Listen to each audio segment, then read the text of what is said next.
Assalamualaikum warahmatullahi wabarakatuh. Para pecinta Jawa Nusantara dimanapun kalian berada, terima kasih masih tetap setia untuk menyaksikan saya selaku pengasuh atau pendiri Majelis Dzikir Tawakal Pondok Pesantren Lillah Billah Desa Klarian, Kecamatan Petarukan, Kabupaten Pemalang, Jawa Tengah. Oke, terima kasih. Saya sekarang di sini berada di wilayah Desa Sengon Bugel, Kecamatan Mayong, Kabupaten Jepara, Jawa Tengah. Sedikit saya ingin menjelaskan tentang keberadaan makam beliau, ya. Beliau makamnya namanya yaitu Mbah Manguntopo. Mbah Manguntopo yang lokasinya berada di desa Bugel atau Sengon Bugel, ya, di bawah pohon, ya, di bawah pohon. Gini, aku ingin menjelaskan tentang sedikit cerita para rakyat di wilayah sini tentang makamnya beliau. Kenapa beliau kok berada di sini? Beliau ini bukan asli daerah sini. Saya juga belum tahu, dan wilayah mereka juga belum tahu. Beliau aslinya mana, tidak tahu. Cuman sedikit diceritakan oleh masyarakat sini bahwasanya beliau adalah utusan dari Ratu Kalinyamat, ya. Beliau Mbah Manguntopo adalah utusan dari Ratu Kalinyamat, ya. Utusan dari Ratu Kalinyamat. Beliau diutus oleh Ratu Kalinyamat untuk membawa ayam, ya, untuk membawa ayam ke Kanjeng Sunan Kudus, ya, atau Raden Ja'far Shodiq Sunan Kudus, ya. Jadi beliau diutus oleh Ratu Kalinyamat untuk membawa ayam ke makam, atau bukan ke makam, langsung ke Raden Ja'far Shodiq Sunan Kudus. Nah, tapi ketika kok Mbah Manguntopo sampai di sini, ya, sampai di sini ayamnya terlepas, gitu. Jadi ayamnya itu terlepas. Ayamnya lepas otomatis karena ayam itu adalah ayam amanah, ya, amanah dari Ratu Kalinyamat. Akhirnya dia bertapa di sini. Bertapa di sini tujuannya untuk apa? Tujuannya untuk ayam itu agar bisa kembali, karena ini amanah. Dan beliau bertapa terus, bertapa sampai akhir hayatnya di sini. Sampai beliau sedo, sampai beliau dimakamkan di makam ini, karena beliau bertapa untuk menemukan ayam utusan dari Ratu Kalinyamat itu.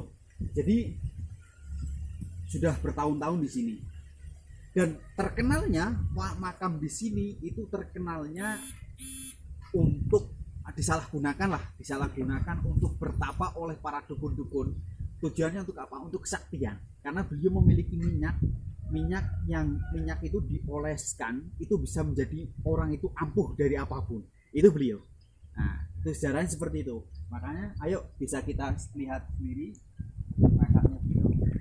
Oke, bisa kita lihat.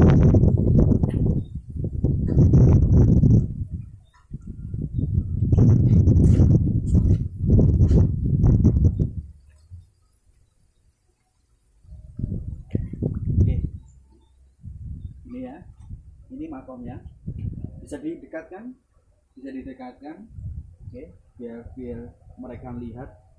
Nah, terus didekatkan, ya. Ini makamnya Mbah Manguntopo. Nama aslinya saya belum tahu.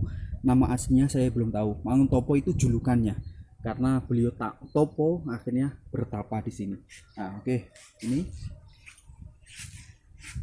Dan beliau itu dijapit oleh pohon dua. Nah, dijapit pohon dua, bisa dilihat. Wah, kita lihat. Bisa dilihat pohonnya dua dan dijapit, dan keduanya menyambung, ya. Keduanya menyambung di seperti orang berpacaran gitu, orang bergandengan. Dan mitosnya Nah, mitosnya kalau orang kok berziarah di makam ini suami istri umpamanya, ini insya Allah akan gandeng selalu sampai akhir hayatnya gitu.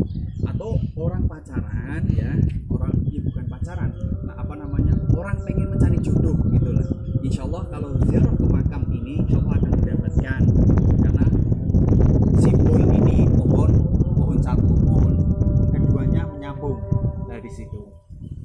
Nah itu sejarahnya ya. Dan yang paling penting ini kadang salah masyarakat juga ya, bukan nggak saya menyalahkan masyarakat, ini ada sumur dua ya, ada sumur dua. Ayo mari kita lihat.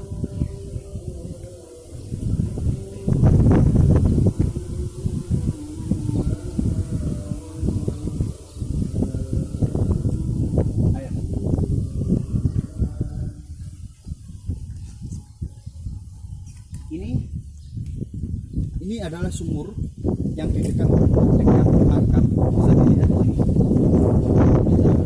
sini. Oke. Ini adalah sumur buatan, bukan dari Mbah Manguntopo, bukan dari yang udah dulu. Ini baru, belum lama lah, bahasanya belum lama. Oke.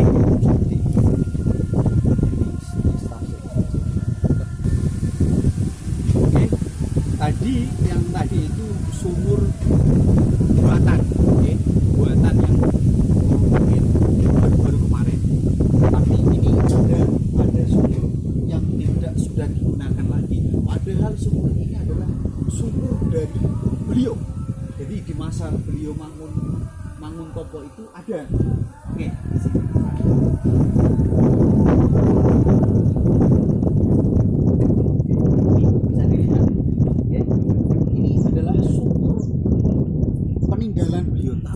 Masyarakat tidak menggunakan sumur ini, bisa dilihat. Coba kita lihat, masya Allah, sudah tidak terpakai. Padahal ini kenapa kok sumur ini nggak dipakai? Saya nggak tahu, wallahualam, masyarakat nggak tahu. Oke, padahal ini adalah sumur pertama kali dengan Mbah Manguntopo. Oke, terima kasih. Gitu saja, singkat cerita gitu aja. Singkat cerita adalah kita berziarah ke makam waliullah dengan bertujuan untuk apa? Satu, untuk mendekatkan diri kepada Allah Subhanahu wa taala. Ya, satu. Yang kedua adalah karena kita cinta kepada Allah. Karena kita cinta kepada walinya Allah. Itu. Yang ketiga adalah agar kita ingat mati. Kalau kita ingat mati, otomatis apapun yang kita miliki, insya Allah kita akan tidak pernah sombong. Tidak akan pernah sombong. Karena apa? Karena kita ingat mati gitu loh. Oke? Gitu saja. Berarti ingat, ada 3 kita berziarah. 1, karena cinta ingin dekat kepada Allah. Yang kedua, karena cinta kepada walinya Allah. Yang ketiga adalah karena ingat mati. Oke, terima kasih. Saya Gus Jawas Pemalang, pendiri Pondok Pesantren Ilah Billah Majelis Dzikir Tawakal, Desa Kelaren, Kecamatan Petarukan, Kabupaten Pemalang, Jawa Tengah. Mohon maaf lahir dan batin. Assalamualaikum warahmatullahi wabarakatuh.